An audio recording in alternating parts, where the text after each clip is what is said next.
And I guess to kind of pivot, and if you don't mind talking about this, I know you spent a year in jail, Mm. which maybe some of our listeners who know you didn't know this about you. Once we all read your book, we're going to learn more about it. But I just wanted you, like, anything that you're willing to share on that. I'd love to just learn a little bit about it, and I think some of our listeners could maybe benefit from that experience and maybe what you learned as well. Oh, yeah. So I think a tiny little bit of backstory is probably necessary for this, and I'll keep it super, super high level. Um, but when I was on the executive board of my fraternity, at school, and unfortunately or tragically, one of our pledges passed away, um, from drinking too much alcohol. And me, along with eight others on the executive board, got charged with, or not charged, we got accused, or yeah, charged with third degree felonies for hazing. I ended up getting kicked out of school. I moved home, and as you can imagine, like that was kind of the catalyst that led to uh, going into depression and anxiety, a lot of anxiety through that time, and it was an extremely extremely tragic event. And I'll save the details of everything that happens for the book. Um, but throughout that process, there was very very unfair things that kind of happened that put me in jail four different times throughout that process. The longest time was 7 months. But the probably the most like profound time where this book was actually born was I was living out in California, and something happened while I was out there that triggered a warrant, um, going out for my arrest in Florida. So I actually lived an entire year out in California with a warrant out for my arrest in Florida. I thought I was kind of like safe out there, and then one day I was leaving a job that I just started 2 weeks ago in LA, and got to my car, and five U.S. Marshals just pulled up in like undercover Chargers and popped out with bulletproof vests and arrested me. And I ended up going into LA County Jail, which little I don't, if you don't know too much about it, LA County Jail is probably one of the most feared jail systems in the entire United States. LA County, LA is the gang capital of the world. So when you think about like your Bloods, your Crips, your Latin Kings, like you name it, like they're in there. And due to the severity of my case, I was at like a pretty high level number. They kind of number you. And so I got put in a super maximum security jail in LA with a lot of dangerous people. Um, and thank God I was in the mind state that I was in when I was going into it. I told myself, I mean, there was a very pivotal moment before I actually, like, you get booked in, and you're kind of waiting to be housed, and that's a whole different story in itself. But um, I just told myself, I was like, listen, man, like this situation is completely out of your control at this point. There's absolutely nothing you can do to get out of here. Um, so just accept everything right now. Accept it, and just I told myself that I have no idea how long I was gonna be in there, because um technically, like, all of my jurisdiction is in Florida, so they would have to kind of extradite me back, and I had no idea what that process looked like. I had no idea how long I was gonna be in LA County, and so I just told myself, dude, you have no idea. I have no idea how much time you're gonna be in here. Just make the most of this experience. So I told myself to just completely accept it and make the most of this experience, whatever that meant. And I was in a point in my life where I was just like doing a lot of really good things for myself too. Like I was waking up, I had my routine dialed, I was practicing gratitude, I was going to the gym, I was very healthy. Um, and I just started a new job. Like things were turning around for me. And then this happened. But I just, you know, the vibrational frequency inside of a place like LA County Jail, plus the people that you are, that you see, like they're physically, like they're scary looking dudes. Like there's dudes in there that look like they could rip me in half with their bare hands. Um, and there's dudes that had tattoos literally all over their face, like multiple. And but I just told myself, man, I was like, bro, just keep your head down and try to be the best version of yourself. Like figure out what you can do in here to like become the best version of yourself. Work on yourself. This is, again, I told myself, this is the most amount of time that you will ever have in your life to yourself. Let's utilize it. So I like, and I told myself too that I was going to remain open in this. And that was another massive thing. I told myself I'm going to remain open to this. And some beautiful things happened, man. And I just learned so much from the experience. I had people approach me. I had and instead of being scared or like kind of just shooing them away, I just stopped whatever I was doing and I talked to them. Just like, and another thing too that like is important to bring up is like try to look through everything into someone else's heart when you're looking at another person. Just know that the other person, if they have a heart, that's the commonality between you two. It doesn't matter what's on the outside or the external. Like I don't see colors, I just see energy. And that's what I try to focus on. And so it's like they haven't done anything wrong. They just came up, they're asking me questions. I'm going to talk to them and like out of it I developed relationships when I was in there just from being open. And it's crazy too. I want to note that like I attracted so many people to me in there by focusing on myself.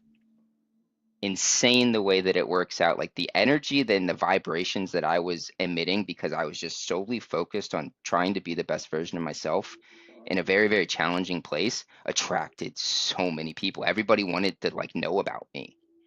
And so I welcomed conversations. I talked to people. I saw them for who like I just saw them for what they were giving me, like not the fact that they're in LA County or what they did outside of here to get here. I just didn't focus on that at all. And man, I heard some of the most insane it just opened up a whole new world to me that I would never have seen growing up or the life that I was living in. And it really made me realize that the one thing that I learned is that there is such a lack of love in this world. It is insane. And throughout my entire journey, I would say like the one thing that I found like the greatest lesson of them all was to learn how to love myself. That was the foundation that changed everything for my life. And what I found when I heard some of these stories from some of these people in there were just like, man, there was so much of a lack of love in their life when they were growing up. And it's just a cycle now. And it's a cycle. And misery loves company and they just wanted to be listened and I listened, and then when I had the opportunity to speak, I told him my story. I told him what I was going through and how I was perceiving it, because I think that a lot of the big difference is like, man, I have this incredible support system outside of here, like who raised me and loved me and like taught me really crucial things in life and like how to go through adversity and like how to perceive certain things that like these people just like they just didn't have the knowledge and they didn't have the love. And I told it like and one of the most, and this is where the book was born, was in LA County. I started writing the book because A, the story started getting insane once I ended up in here.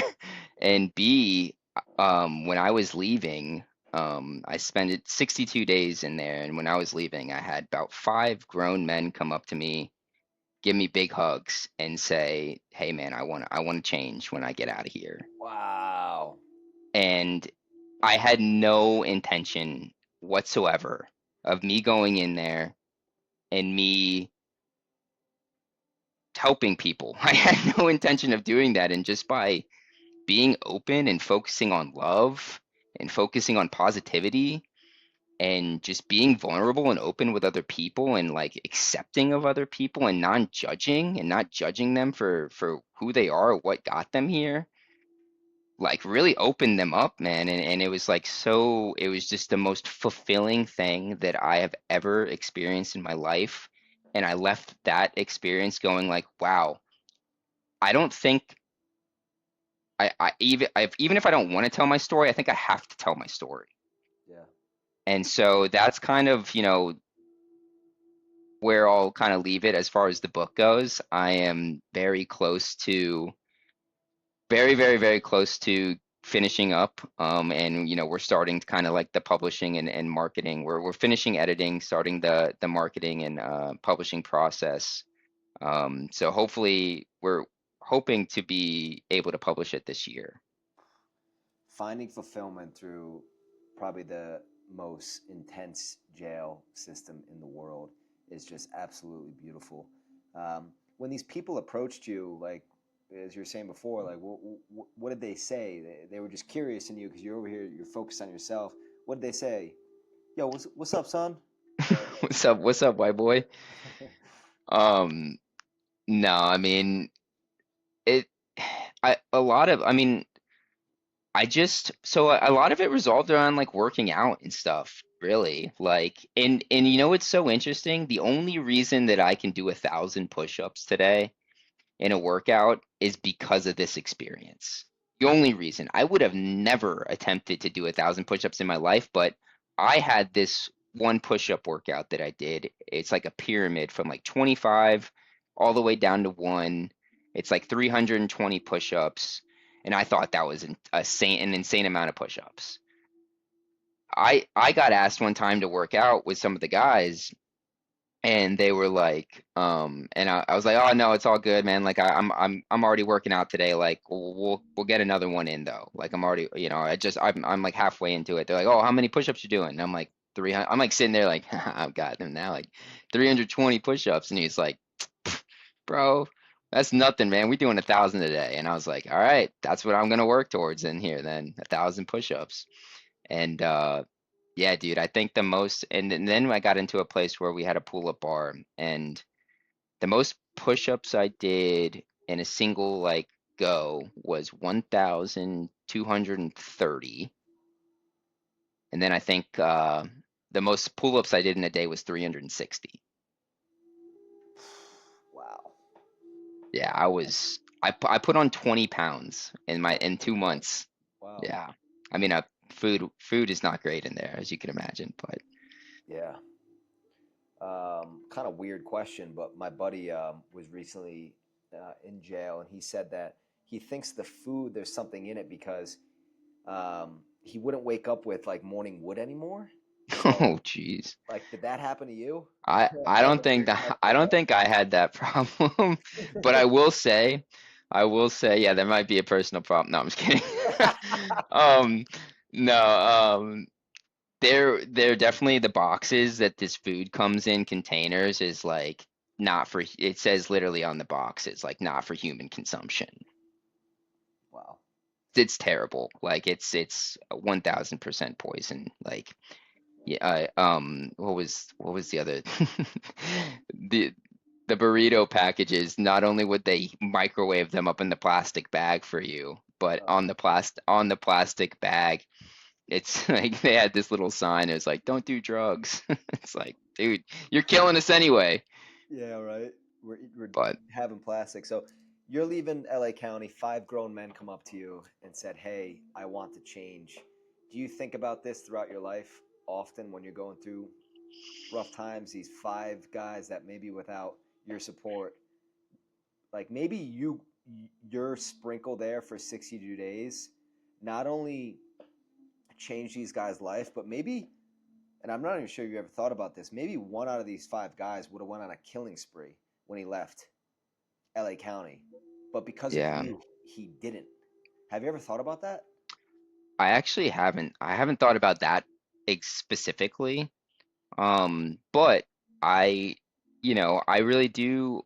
after this whole experience, and definitely like the greater experience of like how I kind of like was in this situation, man, I really do feel like my purpose in life is to just inspire as much love into the world, or spread as much love as I possibly can into this world.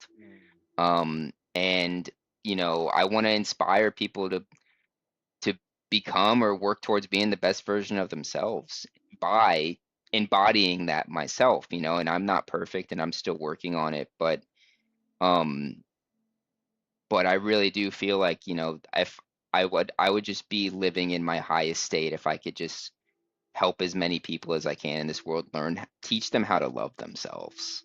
mm.